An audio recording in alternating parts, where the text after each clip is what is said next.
Assalamualaikum warahmatullahi wabarakatuh. Waalaikumsalam.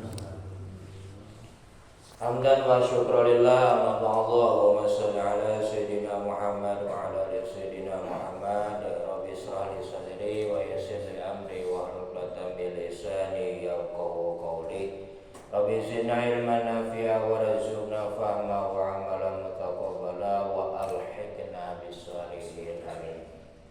Para jamaah salawat yang dirahmati Allah Subhanahu wa taala, alhamdulillah dengan izin fadhil qudratin Allah Subhanahu wa taala, pada pagi ini kita semua masih diberikan kenikmatan yang luar biasa, di antaranya yaitu sehat walafiat, kedua hidayah Allah, masih beristiqomah kepada kita semua. Mudah-mudahan amaliyah yang senantiasa kita amalkan, kerjakan pada pagi ini benar-benar bisa mendapatkan ridho rahmat maghfirah Allah Subhanahu wa taala. Amin. Para jamaah salawat yang dirahmati Allah Subhanahu wa taala, kajian terakhir kemarin sudah beres yang masalah hudud hukuman, insyaallah baru sekarang masalah kitabul jihad, masalah jihad. Ya itu lumayan amalan yang begitu hebat, maka pantas fadilahnya pun, ganjaran pahalanya pun hebat. Maka tergolongkan apa? Syuhada, orang yang mempertahankan berjuang agama Allah, maka matinya pun ketika meninggal menjadi mati syahid. Kalau mati syahid nanti di akhirat lah hisab, sudah tidak ada apa lagi hisaban. Artinya kalau sudah tidak ada pertanggungjawaban atau tidak ada pertanyaan, yadkhulul jannah. Orang yang mati syahid itu langsung masuk surga. Tapi amalannya begitu hebat.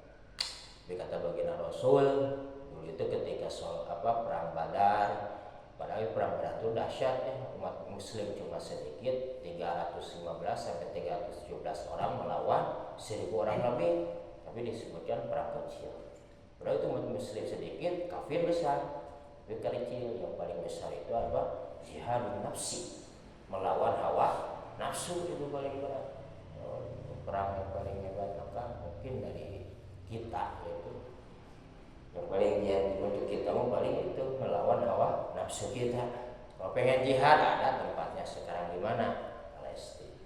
Ya, kalau Iran mungkin hebat itunya perangnya, karena beliau memakai teknologi. Jadi tidak pakai orang, langsung pakai roket gitu.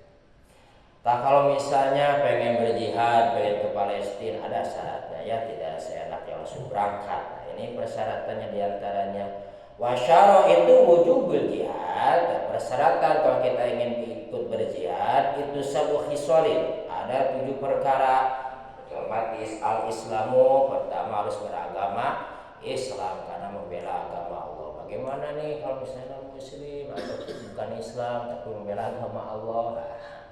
Nanti di akhirat gimana itu Allah alam ya, tapi tetap saja kebanyakan ulama mungkin sih tidak akan gitu ya, tidak ada. Tapi kalau seandainya ada gitu ya, muslim dan membela agama Allah, dia benar berperang, ya itu tetap aja ya, bukan tergolongkan orang menjadi mendapat rahmat Allah. Ya persyaratannya tetap harus Islam. Ya sebagian orang kebanyakan tetap ahli neraka gitu. Kalau seperti Abu Thalib ya, paman yang baginda Rasul, tapi sebagian ulama mengatakan akhir ayatnya beliau bersyahadat, tapi mengatakan kebanyakan ulama tidak gitu. Seperti Abu Thalib kan beliau membela baginda Rasul tapi tidak mau masuk Islam.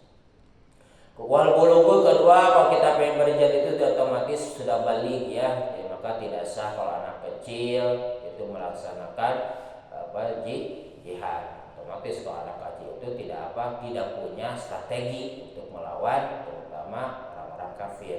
Wal aqlu ketiga, berakal, kepada seorang gila tidak disyaratkan untuk melakukan berjihad. Wal huriyatu kemudian merdeka, maka kalau hamba sahaya itu tidak diperkenankan untuk melakukan jihad walaupun disuruh oleh majikannya. Wa dzukriyatu kemudian status laki-laki, maka perempuan kecil itu tidak boleh melaksanakan jihad. Wasihatu kalau dia dalam keadaan kondisi sehat. Wa taqatu alal qital, dan yang terakhir itu otomatis harus mampu melaksanakan berperang. Di antara maksud dari mampu itu punya kendaraan, punya bekal, kemudian apalagi punya senjata, intinya untuk melakukan berperang. Itu persyaratan, jadi tidak tidak segawaya, ya, tidak seenaknya langsung melaksanakan jihad. Jadi ada persyaratannya. Apa tujuan persyaratan tersebut? Nanti persyaratan ini pun termasuk akan mendapatkan apa? Masalah ghanimah. Ghanimah itu pembagian harta perang, masuk dalam persyaratan tersebut. Kalau tidak masuk salah satu persyaratan tersebut, maka ghanimah pun hasil harta perperangan atau rampasan maka tidak mendapatkan. Kemudian waman asira minal kufar, dan barang siapa mendapatkan tawanan dari orang-orang kafir jahat, itu fi'la darbain, itu ada dua kelompok. Darbun yakunu raqiqan binafsis sabi wa hum asbiyan wa nisa. Kedua, pertama sekelompok udah otomatis ketika mendapat tawanan terutama dari kalangan anak-anak kecil dan wanita orang-orang kafir yang menjadi tawanan orang muslim, maka raqiqan bisa dijadikan hamba sahaya atau dijadikan abid, jadi langsung gitu. Kalau dari kelompok perempuan dan anak-anak tawanan umat muslim. Wa darbun la yuraqu bi nafsis sabi. Kedua, sekelompok itu yang tidak bisa dijadi hamba sahaya dengan penawanan wahum ar-rijal al-baligh, itu golongan-golongan laki-laki yang sudah balik. Nah, itu makanya yang menjadi tawanan terutama dari golongan laki-laki yang sudah balik itu tidak bisa dijadikan hamba sahaya. Tapi wal imam, bagi si imam pemimpinnya dari umat muslim, mukhayyarun bihim baina arba'ati asya, boleh memilih bagi seorang pemimpin dari golongan laki-laki tadi yang sudah balik menjadi tawanan umat muslim 4 bagian. Al-qaslu, pertama boleh dibunuh. Kalau bisa dibunuh saya, wal israquhu, kedua boleh dijadikan hamba sahaya. Wal manu, ketiga boleh dibebaskan kalau seandainya ini benar-benar tidak berbahaya, maka bolehlah dibebaskan. Wal fidyatu, karena dibebaskan takut berbahaya, dibunuh kasihan, dijadikan budak misalnya kasihan juga, maka bisa ditebus bil mali dengan harta. Harta tidak ada dari kelompok kafir au birjal, maka boleh digantikan dengan tawaran umat muslim yang ditawan oleh orang-orang kafir, jadi ditukar. Yang alu min dalika ma fi minal fihil al maslahatu, maka itu kembali kepada sang imam pemimpin dari umat muslim untuk kemaslahatan umat mana lebih bagus. Apakah ini lebih berbahaya kalau misalnya dibebaskan, lebih baik dibunuh saja. Untuk dibunuhnya bukan dibakar, bukan ditusuk, tapi yaitu leher. Jadi dipenggal si lehernya untuk dibunuhnya. Kemudian waman aslama qoblal asri, kemudian seandainya masuk Islam sebelum ditawan, itu kan kafir, dia musuh kita, tapi sudah masuk kita sebelum menjadi tawanan kita. Ahraza maluhu wa damahu wasigoru auladihi, maka jagalah harta orang tersebut, kemudian nyawanya dan keturunan dari orang tersebut. Jadi misalnya dulu musuh kafir ini, tapi ketika mau kalah dia langsung masuk Islam, benar-benar sungguh-sungguh masuk Islam, maka jagalah, jangan menjadi tawanan. Wa yuhakamu lil sabi bil Islam, kemudian dihukumi bagi anak kecil. Bagaimana ini identitas anak kecil, apakah agamanya bil Islam, apakah masuk Islam atau gimana? Itu ingda wujudi salati asbab, untuk golongan anak kecil terjadi karena 3 sebab. Pertama, bisa jadi masuk Islam itu ayyaslama ahadu abawaihi, apakah masuk salah satu dari kedua orang tuanya, apakah ibunya atau otomatis bapaknya masuk Islam, walaupun misalnya asalnya non muslim, otomatis si anak itu jadi masuk Islam. Aw yusabiu muslimin faridon an bawaihi, atau tadi masuk salah kedua orang tuanya, kedua dengan sabab salah satu ini, apakah ibunya atau bapaknya masuk Islam, otomatis anak tersebut menjadi Islam hukumnya. Kemudian au yujadu laqitun fi daril Islam, kemudian status anak-anak bisa menjadi umat muslim itu kalau dia benar-benar terlantar di tempat golongan muslim, misalnya di lingkungan kelompok muslim, dia anaknya benar-benar terlantar, otomatis untuk identitasnya dia statusnya menjadi muslim. Itu sebab anak-anak menjadi hukum muslim.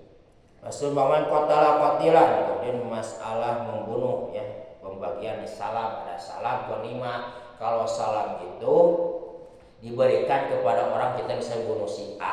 Si A itu dari mulai dia pakaian, kemudian kendaraannya, itu menjadi orang yang membunuhnya ya, itu salam. Kalau ghanimah itu sisa harta rampasan dari kelompok-kelompok kafir.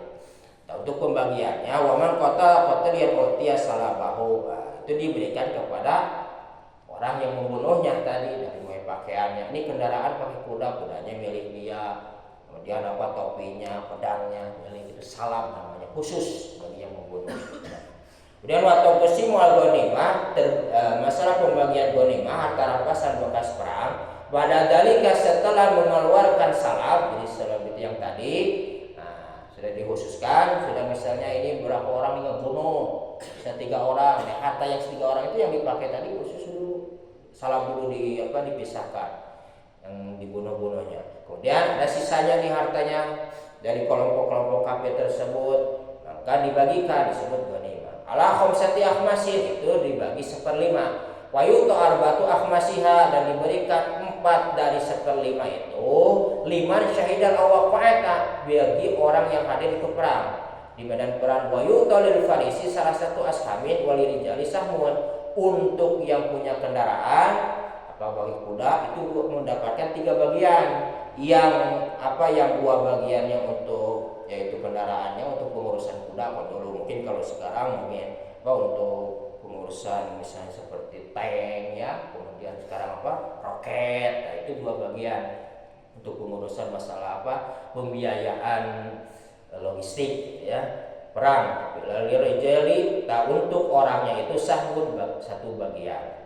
Wala yusamu illa liman istakmalat fi khamsatu syara'id, maka tidak dapat mendapatkan bagian kalau tidak memenuhi syarat. Tadi syaratnya tadi yaitu fi khamsun syara'i al-Islam, pertama harus benar beragama Islam, wal bulughu kedua balik, wal aqlu ketiga berakal, hurriyatu dan merdeka, wa dzurriyatu dan otomatis laki-laki. Wa ikhtala syartu min dalika, kalau seandainya kosong dari syarat-syarat yang tadi disebutkan, Dodekho mangka kosong, maka cuma mendapatkan persenan saja, tidak mendapatkan ghanimah. Kalau misalnya kosong dari syarat, maka syarat itu pun tidak masuk. Salah satu bisa mendapatkan bagian dari harta ghanimah. Kemudian wala yusammu lahu wa yuqsimul khamsa ala khamsatin, dan tidak mendapatkan bagian. Dan kalau misalnya sudah menjadikan bagian tadi dari 4/5, ada 1 bagian lagi, yaitu menjadi 5 satunya itu dibagi menjadi 5 bagian. Kan tadi ada 5 bagian, 4 sudah diambil, ada 1 lagi, dan si 1 itu dibagi lagi menjadi 5 bagian. Pertama, ashamu li Rasulillah, untuk baginda Rasulullah Shallallahu Alaihi Wasallam dari 5 bagian tersebut. Karena tidak ada baginda Rasul, yusarifu baru lil muslimin, tidak ada baginda Rasul sudah meninggal seperti tragedi sekarang misalnya. Maka bagian-bagian Rasul itu dijadikan untuk kemaslahatan umat. Wasahmun lidadil kurba wahmun banu Hasyim wa banu Muthalib. Kemudian yang sebagian lagi, yang dari 1 dari 1/5, yang tadi 1 dibagi 5 untuk Bani Hasyim dan Bani Muthalib, yaitu keturunan dari baginda Rasulullah. Kalau misalnya bisa ditransfer mungkin bisa, dan kemudian ada keturunannya dari siapa, Bani Hasyim dan Bani Muthalib. Wasyamunil yatama, dan sebagian lagi untuk anak yatim, wasyamunil masakin, dan bagian lagi untuk orang-orang miskin, wasyamunil ibni sabil, dan sebagian lagi untuk ibnu sabil. Itu pembagian harta ghanimah dan salam. Nah, ya, barangkali ada pertanyaan. Kalau ikut perang itu ada syaratnya, Mas. Ya. Ini masalah membunuh ya. Sekarang kan nggak dipenggal lagi gitu. Tembak atau kalau sekarang ya, jadi maksudnya itu kan yang dipenggal itu ketika menjadi tawanan. Kalau ditembak itu biasanya ketika terjadi perang, ya. Tawanan juga nggak boleh ditembak, dulu dipenggal saja. Nah, kalau bisa gitu, kalau misalnya juga itu kembali kan mukhayyirun, kembali kepada sang imam, pemimpin. Jadi kembali ke pemimpin. Kalau kalau misalnya tragedisinya sekarang ditembak ya boleh saja ditembak, namun lebih baik kalau bagusnya tadi itu dipenggal supaya menjadi pembelajaran gitu ya, ketika membunuh tawanan itu, tawanan yang sudah menjadi tawanan gitu. Kalau bisa gitu ya, sebetulnya mukhayarun itu menjadi pilihan, kembali kepada siapa? Sang pemimpin. Kalau bisa sekarang kan tragedinya ditembak, ya tembak saja. Yang penting akan menjadi itu jadi dibunuh. Nah itu mungkin dia kembali kepada tradisi lah, ya, atau kepada sang imam, kesepakatan dari imam. Mas, cukup. Ya, kalau dalam berperang masyarakat yang tidak ikut berperang bisa disebut syahid ya. Gimana? Ketika perang sekarang dan masyarakat biasa yang tidak ikut, tapi dia mati dan mengulangi apa bisa disebut mati syahid ya? Tidak ikut berperang tapi dia meninggal dalam kondisi waktu perperangan. Kalau misalnya udah niat benar-benar membela agama Allah dalam hatinya, insya Allah termasuk golongan orang yang mati syahid. Yang penting dia membela dalam hati, punya keimanan untuk mempertahankan tauhid kepada Allah, insya Allah menjadi golongan orang-orang yang mati syahid walaupun tidak ikut berperang gitu ya. Yang penting dalam hatinya keyakinan, punya keimanan. Jangan dulu ikut perang seperti ikut kajian, ini kan insya Allah termasuk jihad gitu ya. Kemudian punya penyakit kalau dulu itu tahu gitu ya, penyakit seperti tapi bisa diobati seperti bulu bisa awak-awak. Diare. Nah, kemudian sebagian ulama katakan diare pun termasuk mati syahid kalau meninggal karena diare. Kemudian tenggelam di laut gitu ya. Otomatis itu pun insya Allah tergolongkan orang yang mati syahid dengan catatan punya keimanan, mempertahankan akidah dalam hatinya gitu ya.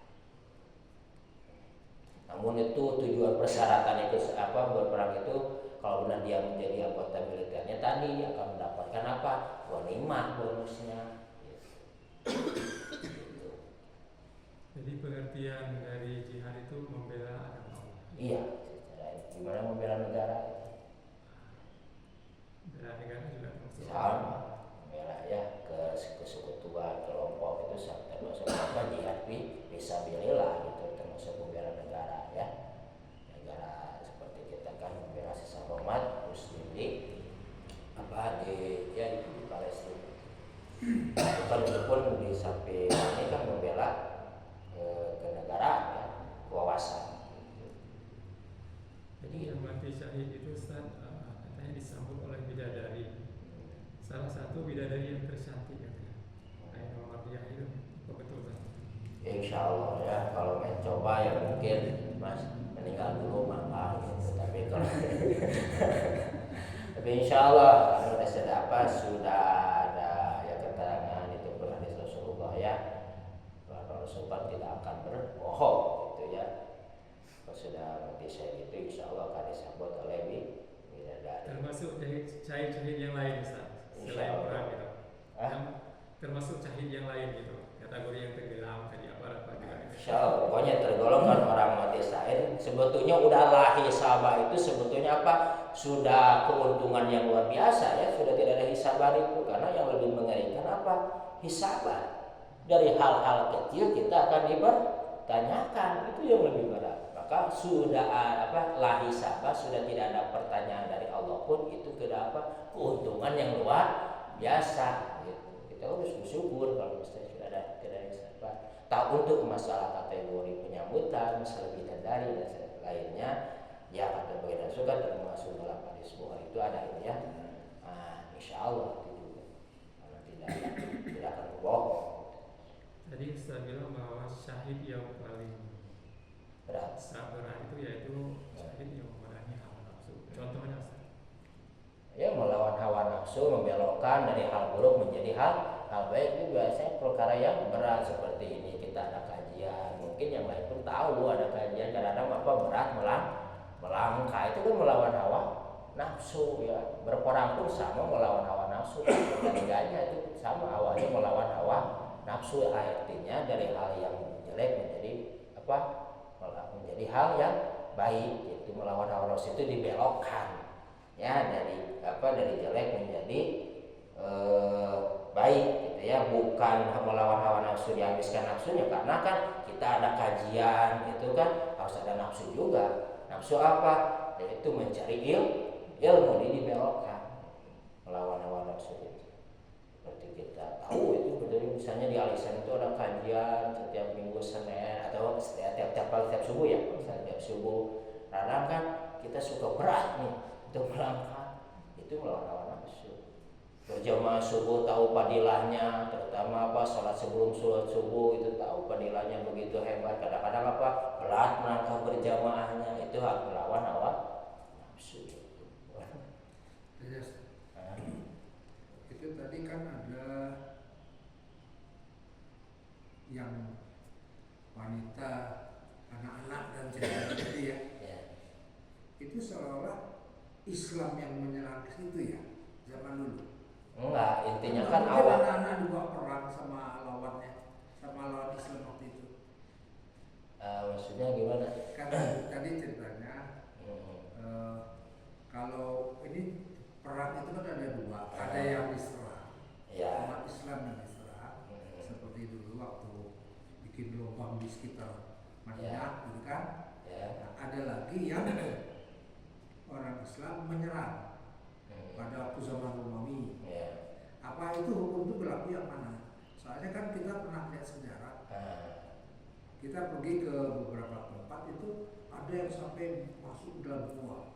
Kalau di Turki kan ada tuh yang sembunyi orang-orang Kristen masuk dalam satu gua. Karena takut dengan tentara Islam pada waktu pasukan Islam masuk di situ. Nah, ini hukum ini berlakunya yang mana? Maksudnya Ghanimah yang mana yang diambil? yang menjadi pertanyaannya masalah ghanimah. Ya, misalnya ghanimah mana yang diambil? Ghanimah itu pokoknya harta tertinggalan orang-orang kafir, yang kafir itu mohon maaf seperti sejarah-sejarah ya, terutama umat Muslim. Sebetulnya bukan umat Muslim itu sudah jarang sejarah mengatakan melawan duluan untuk merampas, itu tidak ada, karena tidak ada aturan dari Islam itu. Kebanyakan itu Islam itu suka ada penyerangan dahulu. Ya seperti ada ada kemunafikan atau kepada umat Muslim, dan baru menyerang. Jadi sebetulnya kalau menyerang untuk memperluas, ya intinya untuk menguasai, itu sebetulnya sejarah itu jarang ya mendengar Islam duluan lah intinya ya. Kebanyakan itu sebetulnya orang ini dulu, kalau ini non Muslim dulu, dan baru Islam menyerang. Nah untuk masalah harta ghanimah itu ketika sudah kalah gitu dari kelompok itu, dari kelompok kafir itu ya. Islam itu dulu kan banyak di situ, menyumbang ke Turki, sampai ke Spanyol, di Eropa ya dulu kan. Itu kan sampai ke sana. Nah, ini yang mana? Ghanimah yang mana? Apakah pasukan ini menyerang ke tanah? Karena di situ waktu itu kaum kafir, kaum ini yang masih Cordoba itu. Ya ini makanya itu masuk ke Cordoba kan di Spanyol ya. Itu maksud saya yang mana yang berlaku? Pokoknya harta sisa dari orang-orang yang kalah gitu ya, terutama dari golongan kafir. Dari umat Muslim pun kalau kalah hartanya biasanya diambil. Nah, itu disebut ghanimah itu ya. Bagi yang tadi salam itu orang yang bingung, misalnya kita ikut perang, kita membunuh si A atau si A dengan si B dua, yang dia pakai bukan sisanya yang di rumah ya, yang dia pakai milik yang dia membunuhnya orang tersebut gitu ya, itu salam namanya. Sisanya yang ada di rumah, bekal dan sebagainya itu ghanimah gitu ya. Jadi itu dibagikan tadi untuk masalah ghanimah. Intinya harta bekas peperangannya yang dia miliki gitu. Begitu. Ini tadi maksud Bapak ini kan tadi ada perampasan orang tua, wanita dan anak-anak. Nah itu seperti apa yang disebut ghanimah di situ? Bisa kan jadi hamba sahaya tuh, sama orang Islam diambil tuh.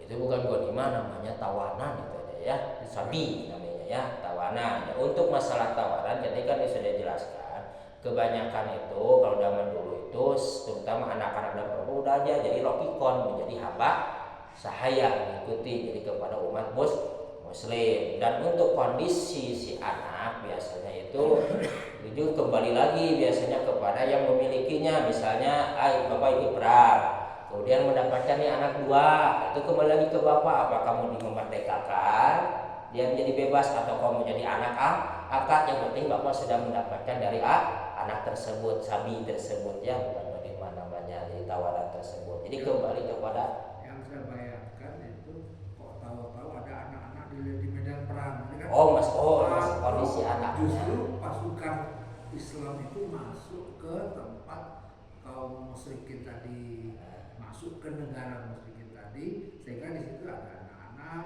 ada perempuan, ada harta benda gitu. Tapi kalau di medan perang udah ada tank dimuatin sama uang gitu atau sama. Jadi maksud saya kebayang. Ini kita cerita begitu bapak cerita, saya membayangkan apa yang terjadi. Ya, intinya gini, kalau ketika perang itu otomatis anak-anak dan perempuan itu nggak ada. Maksudnya mendapatkan itu kalau sudah selesai perang biasanya, ya kan biasanya anak istrinya ditinggalkan di rumah. Nah itu menjadi hak milik kepada apa yang mendapat yang menjadi juara perangnya gitu ya, yang menang gitu biasanya gitu. Jadi ketika perang itu tidak hadir biasanya anak-anak sama istri itu diambil gitu kampungnya gitu, itu ghanimah namanya ya itu gitu. Jadi biasanya begini, setiap negara yang ditaklukkan itu kan warganya disuruh milih mau masuk Islam atau tidak. Kalau tidak jadi tawanan, kalau masuk Islam dia merdeka anak dan istrinya, tapi kalau tidak jadi tawanan nanti jadi hamba saya statusnya. Itu kalau satu negeri sudah ditaklukkan dalam perang. Makanya kan tadi dari akhir ada ya bahasanya itu kata musannif waman ahroja, bahasanya kata ini kan terakhirnya ahroja min abawaihi, kalau dia benar-benar sudah masuk Islam sebelum ditawan maka dijaga statusnya gitu ya. Jadi intinya bukan menjadi hamba saya kalau dia benar-benar seperti tadi kan disebut penawaran gitu ya, terjaga. Kalau misalnya dia sudah tahu apakah benar mau masuk Islam, maka statusnya jadi orang kita juga merdeka, tidak menjadi hamba saya. Itu posisi. Ya saya kebayang kalau kita jalan-jalan ke satu tempat, di situ diceritakan ini kaum Kristen itu lari masuk ke dalam lubang, ya kan? Masuk dalam gua, tinggal di situ. Karena apa? Serangan dari Islam yang masuk ke Turki waktu itu. Jadi situ ada tempat bersejarah. Saya kebayang sampai ke sini ya orang menyerang gitu. Itu kan berarti negara yang mengembangkan atau ekspansi lah kepada kelompok kaum musyrik, ya kan? Kan dulu kan justru diserang, habis itu apa mungkin hak hukum itu terkait dengan itu juga. Iya, masalah pembagian ghanimah kan tadi ya, untuk masalah pembagiannya. Mungkin itu ya, cukup. Nah, alhamdulillah sudah cukup. Mudah-mudahan ilmu yang kita dapat kita menjadikan ilmu yang bermanfaat, terutama menjadikan syafaat, pertolongan kelak di hadapan Allah Subhanahu wa taala. Amin. Ya Allah ya rabbal alamin. Maka tutup dengan kifaratul majelis. Subhanakallahumma bihamdik asyhadu an la ilaha illa anta astaghfiruka wa atubu ilaik. Wassalamualaikum warahmatullahi wabarakatuh.